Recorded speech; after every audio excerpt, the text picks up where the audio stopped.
cumprimentar Vossa Excelência pelo brilhantismo dos trabalhos até aqui. É uma honra estar novamente na sua presença, assim como uma honra ajudar a chegar a um veredito nesse caso. Mas também é uma honra ter Vossa Excelência, doutor Aurélio, como a acusação desse caso, porque o doutor Aurélio confidenciou para nós há 30 anos no Ministério Público. Proeminente expositor dos argumentos dele. Tem muita retórica, muito cabedal de conhecimento incrível, e eu tenho plena convicção que até esse presente momento, se eu perguntasse a cada um de vocês qual que é a convicção que vocês têm acerca dos fatos, muito possível, muito provavelmente seria a da condenação, que é natural que seja assim. É por isso que o direito ele precisa se operar através da balança do contraditório e não da defesa. Importante agora vocês pesem os argumentos da defesa e nos condicionem à qualidade de sermos ouvidos, sermos plenamente explicados sobre os fatos ocorridos. Até aqui, até agora, houve a prevalência de uma narrativa. E é natural que assim se dê. É importante para a acusação que os fatos sejam depurados sem que, com isso, nós possamos ter o juízo de certeza que nos traz as mídias. Tá? As mídias, no caso, que foram aqui colocadas de forma completamente assodadas, elas acusam fatos totalmente diversos daqueles que foram trabalhados através de narrativas. Isso é muito importante, isso precisa, nesse momento, ficar evidente. Concordo com Vossa Excelência, doutor, quando diz na sua exposição que a coisa nevrálgica desse fundamento reside num vídeo ou em alguns vídeos que foram trazidos no dia dos fatos. Ou seja, aqui nós não temos um compromisso maior de ficar tentando convencer alguém de alguma coisa. Somos todos adultos, somos todos unidos de um mínimo de bom senso, de senso de justiça, e sabemos, cada um de nós, que se alguém tentar deflagrar o mal contra a nossa família, nós vamos nos insurgir diante disso a plenos pulmões.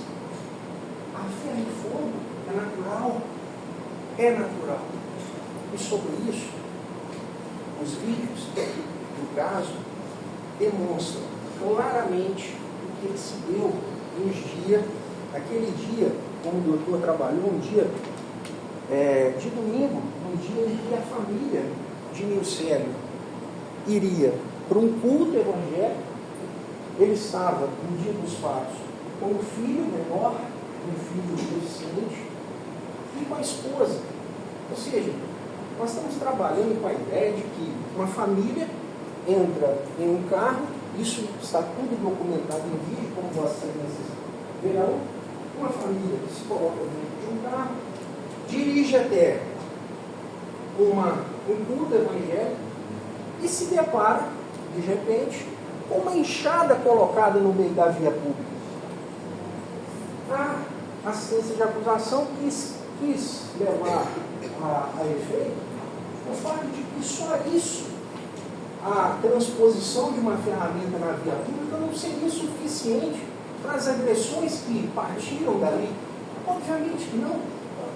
Obviamente que o simples colocar de um instrumento na via pública não seria capaz de gerar os fatos que ocorreram naquele fatídico domingo. Não. Mas não foi só isso.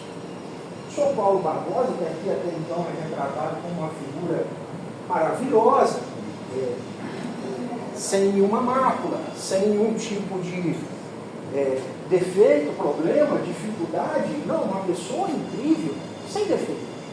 esse homem, nesse dia, ao que tudo leva a crer que se ele que tenha sido os olhos estavam alcoolizados, diz, por favor, é natural que assim seja, gente. Como que alguém coloca um instrumento dessa gravidade, obstruindo a via pública, e logo em seguida começa a desferir um monte de palavras, um monte de expressões vocais contrárias a uma família. Esses são os fatos, senhores. Esses são os fatos.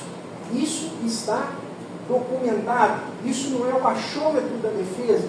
Isso não é o que nós achamos. Isso é o que está documentado e vai ser mostrado para Vossa Excelência. Percebam, pois, a dinâmica dos fatos. Um enorme instrumento é colocado na via pública, o que impede Nilcélio e família de irem ao culto.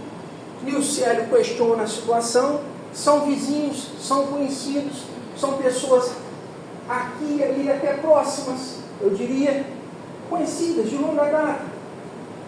E Paulo Barbosa, com o ímpeto com que sempre levou a sua vida, uma beligerância incrível, provoca com palavras, com expressões, e depois, se munindo daquele instrumento que ele tinha colocado na via pública, daquele instrumento, para ir ao encontro da família.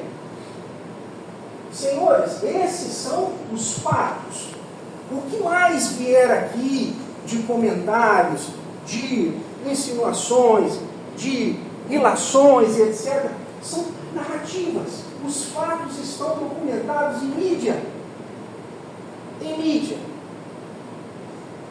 Paulo Barbosa se vale daquele instrumento, verga aquele instrumento até a nuca e vai ao encontro de Nilcélio para desferir um golpe mortal. Evidentemente que Nilcélio não ficaria ali para absorver aquele golpe, não seria nenhum louco, estava com sua família, na preservação de sua família. O alarido enorme na rua se instalou, ele grita, ele pede socorro, o irmão aparece. Pergunto a Vossas Excelências, por favor, a consciência de Vossas Excelências, o que fariam Vossas Excelências se dentro de um carro a família, o bem maior de Vossas Excelências, estivesse desprestigiado, à mercê de um sujeito completamente desequilibrado, que primeiro coloca uma tranca na rua, através de um instrumento enorme, depois começa a proferir palavrões, começa a gritar, começa a gesticular, e em seguida pega aquele instrumento e vai ao encontro de cada um de vocês. Vocês com um filho menor no carro, deficiente, uma mulher, a sua mulher no carro, o que Vossas Excelências fariam nesse momento? Aqui hoje, escutei por vários momentos, que devíamos nos colocar no lugar das pessoas. Isso é básico, isso é trivial, todos nós sabemos disso. Devíamos sim sempre, tanto quanto possível, imaginável, nos colocar no lugar das pessoas. Eu convido Vossas Excelências a fazer isso. Um filho menor, uma esposa, aguarda no carro. O que o marido faz? Socorro! Socorro! O irmão chega ao encalço. Eu perdi meu irmão com 36 anos, a idade que eu tenho hoje em dia. Nunca vou me esquecer. Dia 6 de maio de 2018, o irmão partiu sem me pedir a bênção, foi embora, para Deus. E de lá para cá me deixou sem chão. Meu único irmão. Quando o caso apareceu a mim, a primeira coisa que eu fiz foi me perguntar isso aí que eu convidei vocês a fazerem. O que faria eu se fosse o Eduardo?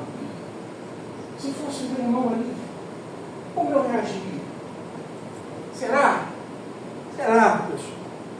Eu iria, com palavras de amenidade, dizer: olha aqui, não vergue seu instrumento importante contra meu irmão. Olha aqui, sou Paulo Barbosa, mocinhos, vítima. São Paulo Barbosa, vítima. Coloque seu instrumento no chão, vamos conversar. Afinal, o senhor está aqui para uma abertura, para um diálogo, para uma conversa informal. Será isso? Senhores, eu, Paulo, disse à época a família deles, falei a eles também, cada um deles, que se estivesse no lugar de qualquer um dos dois, eu não teria agido diferente. De modo que, se vossas excelências quiserem condená-los, saibam também que estão me condenando. Não pela narrativa, pela verdade concreta. Esse é o Paulo. Paulo Barbosa? Não, Paulo. Eu que vos falo, me chamo Paulo também. Quis o destino que nós tivéssemos um nome semelhante. Talvez, não só o nome, talvez a intrepidez. O senhor Paulo Barbosa tinha uma intrepidez, uma coragem que me admirou. Por quê? Porque ele tinha muita coragem. Eu gostaria de destacar isso aqui para Vossa Excelência. Em momento algum, o senhor Paulo Barbosa se colocou na condição de perdi. Me perdoe, me desculpa, socorro, pelo amor de Deus. Hora alguma. Isso está documentado também. O senhor Paulo Barbosa gesticula, o senhor Paulo Barbosa grita, o senhor Paulo Barbosa se insurge às investidas dos dois. Quando cessa tudo isso, quando ele adentra dentro de casa, aí, então somente aí é que se pode dizer, Paulo Barbosa já não tenta mais contra as investidas dele. Ah, Paulo, Paulo. Ah, Paulo. Mas, ele era um, eles eram dois, sim, sem dúvida. E no calor do pugilato, no calor de um pugilato, alguém se pergunta quantos tem do lado de lá? Senhores, eu não sei vocês, quero crer que nunca tenham passado por um momento como esse. Torço muito para que ninguém passe por isso, e passaram esses dois. Mas eu já tive a infelicidade de, na minha vida, ter algumas contendas físicas semelhantes a essa. Desculpe, senhores, ninguém se pergunta se estamos em maior ou menor. Como se meu irmão lá tivesse do lado, nós iríamos repelir a investida desse moço, com tudo que tivéssemos. Contudo, afinal, foi ele, Paulo, que pegou o instrumento no chão, vergou até a nuca e veio correndo ao encalço do céu. Não fomos eu e Eduardo, meu irmão. Não foram o Milcélio e o Wilson. Não foram. Ele, Paulo, pegou o instrumento, foi até eles, buscou arrebentá-los com esse instrumento e, unidos daquilo que a defesa chama de completa e restrita ampla defesa, no calor de um pugilato, no calor da beligerância, da guerra, os fatos se deram. Os fatos se deram, senhores, por uma queda, houve uma queda. Essa queda também está documentada nos autos. O buraco que existe na casa do senhor Paulo Barbosa não é criação da defesa, não. Não é a defesa, não são os garotos que provocaram o buraco na casa da vítima. Da suposta vítima, por favor. Porque de vítima, honestamente, doutor Léo, data máxima vênia. De vítima, o senhor Paulo Barbosa não tem nada.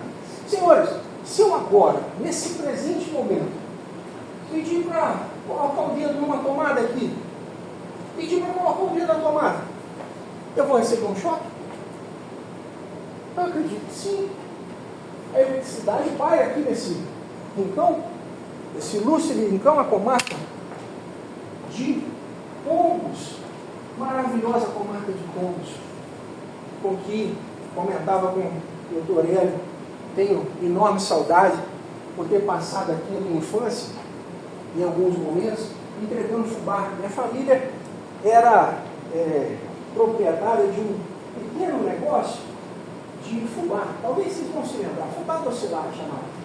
Eu lembro que eu vim aqui entregar, ficava com a cara toda suja de fubá. vai, passavam as moças bonitas aqui de Dombos, as moças bonitas que vocês têm aqui, eu ficava todo envergonhado, acanhado, pensando, minha Nossa Senhora, tomara dessa moça não me veja.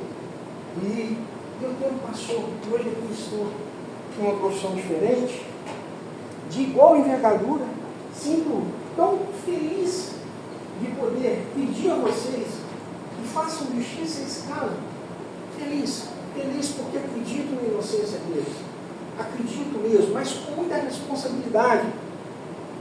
Porque defender aqueles que nós achamos inocentes é muito difícil, muito doído.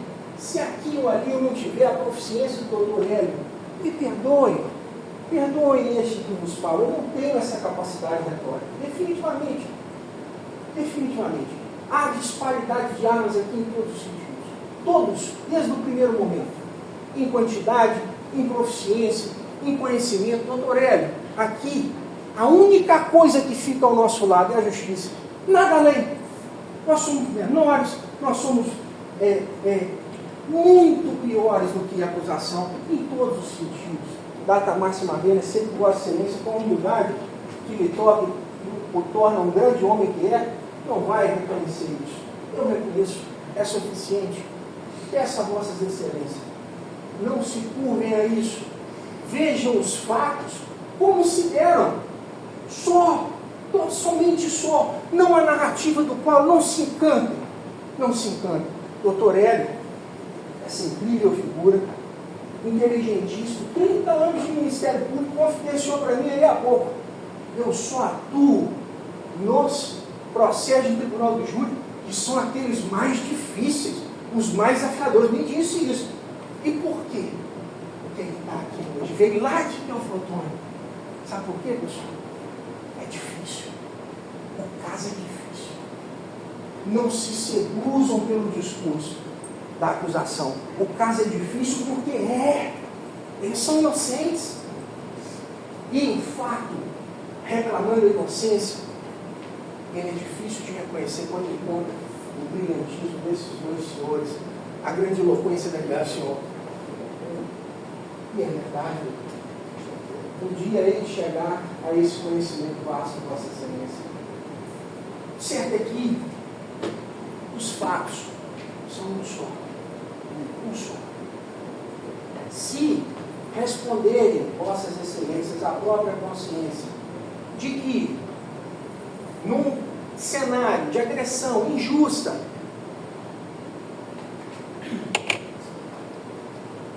fosse nada a fazer, a família de Vossas Excelências em risco iminente.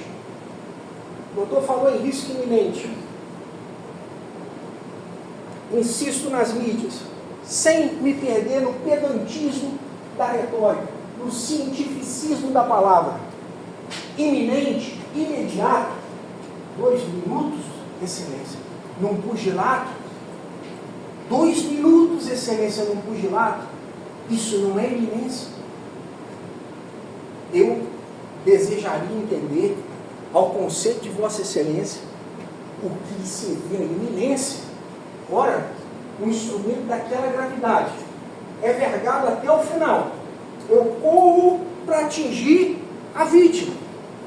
A vítima se afugenta, chama o auxílio de familiares. Esses são os fatos nas mídias. E isso não é imediato por quê? Porque, segundo a douta acusação, se há tempo para se buscar um copo d'água e voltar.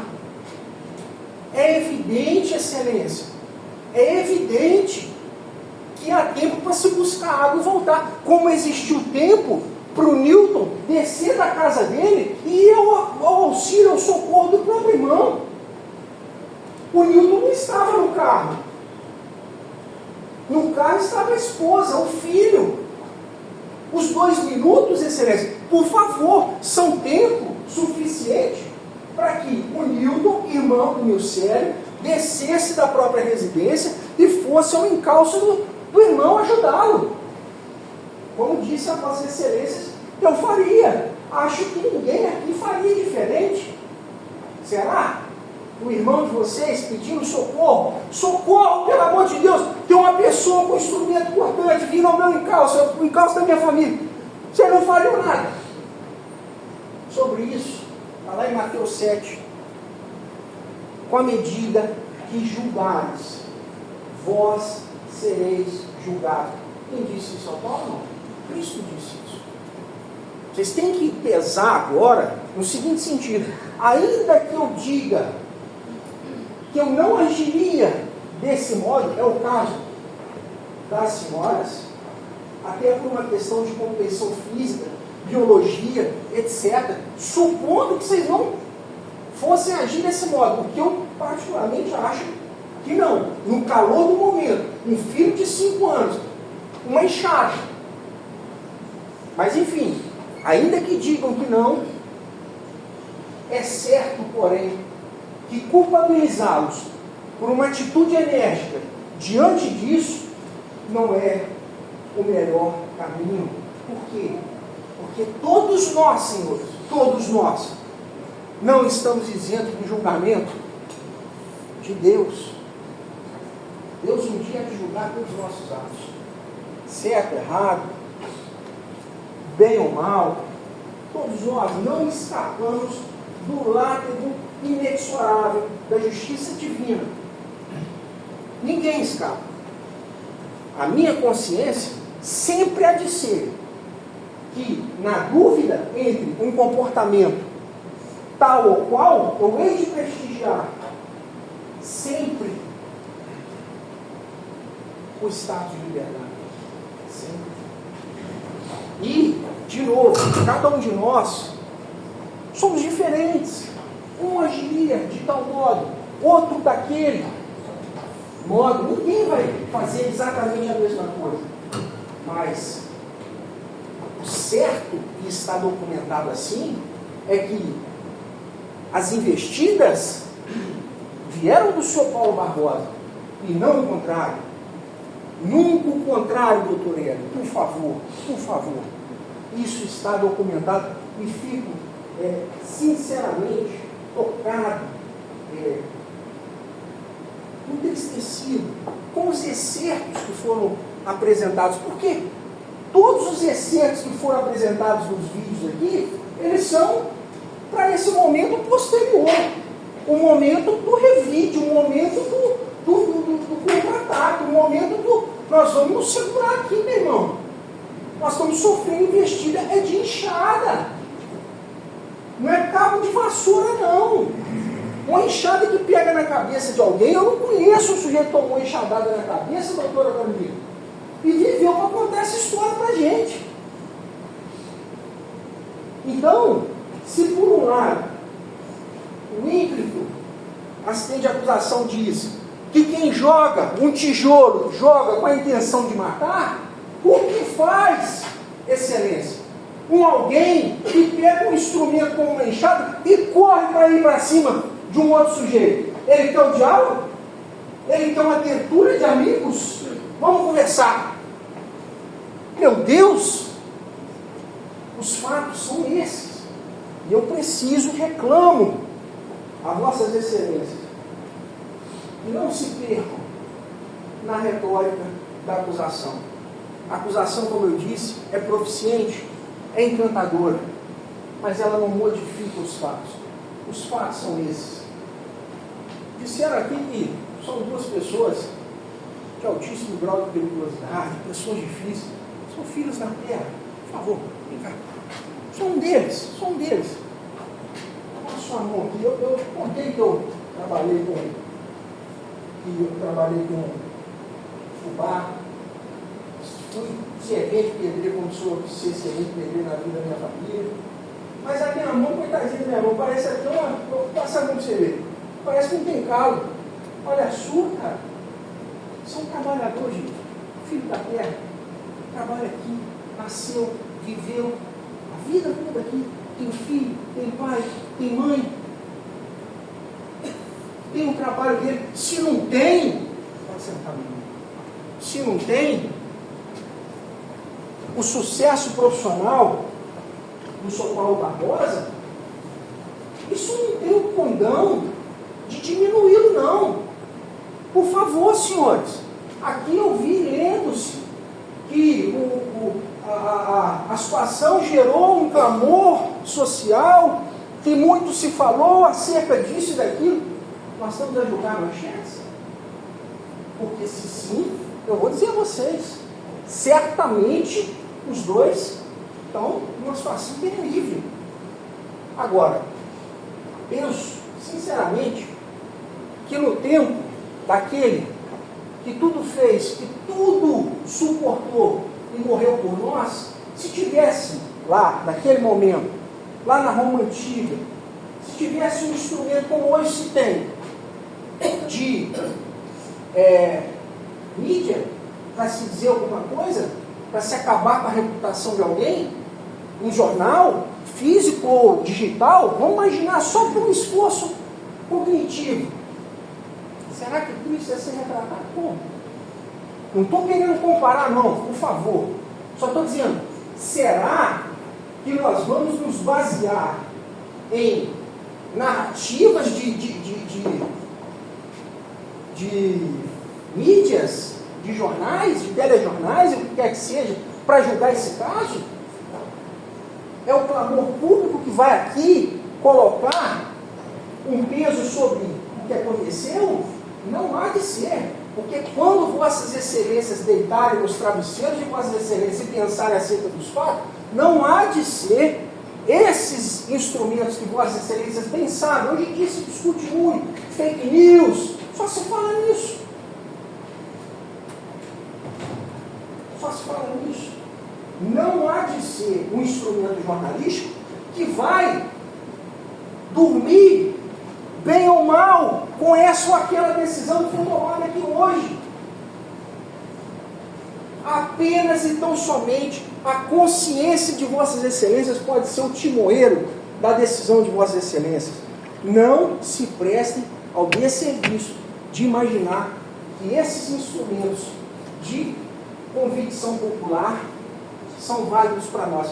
E se fosse, pessoal, se fosse, como eu disse, o mesmo instrumento que foi lá e soltou Barrabás e prendeu Jesus Cristo, que matou 11 milhões de judeus e deixou toda a sorte de miséria na Europa, os jacobinos, toda a história da humanidade estaria malsinada, porque nós estamos prevalecendo o quê? O pensamento e o discurso das maiorias. Se senso comum e bom senso fossem a mesma coisa, não tinham nomes diferentes. São coisas diferentes. Não se seduzam pelo melhor discurso. Não se seduzam pelo discurso das maiorias. Isso não existe. A consciência de vossas excelências precisa clamar nesse caso. Só, então somente só, que ela é quem vai reclamar de vocês o porvir. Ela vai pesar, ou ela vai se arrefecer, quando lembrar, eu não produzo uma injustiça. De modo, excelências, que eu quero aqui agradecer a vocês e pedir a vossas excelências que me perdoem por qualquer excesso. É um caso que me toca bastante, como eu falei, até do ponto de vista pessoal meu. E vou pedir encarecidamente a doutora Carolina que prossiga daqui e apresente o vídeo para vossas excelências. Boa tarde, graças. Boa tarde, excelentíssimo vice-presidente, ao meu nobre e ilustríssimo representante do Ministério Público, aos meus nobres colegas da advocacia, aos meus colegas, amigos da defesa. Boa tarde a todos. Hoje vocês, não vai ser a primeira nem a última vez que vocês vão ouvir isso hoje, mas vocês são a excelência. Vocês são os principais, porque vocês estão aqui para julgar a vida daqueles dois homens. E assim, como eles vocês são, como eles humanos, que tem uma história, que tem reações, que tem desejos, que tem vontades, que perseguem por aquilo que é um bem comum para você mesmo, e eles estavam ali, naquele momento, protegendo o bem comum deles, que é a família. Sei que muito já foi falado, muito já foi mencionado, assim como o meu ilustríssimo amigo e colega de profissão, Paulo, me ensinou a respeito das provas. É muito fácil eu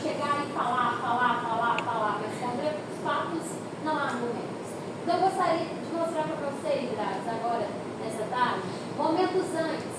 Aqui vocês até já ouviram como parte 1, parte 2. A parte 1 seria o momento desse encontro entre o Paulo e o Célio, e tem aquele encontro que fala, o carro não passou, o carro parou, o portão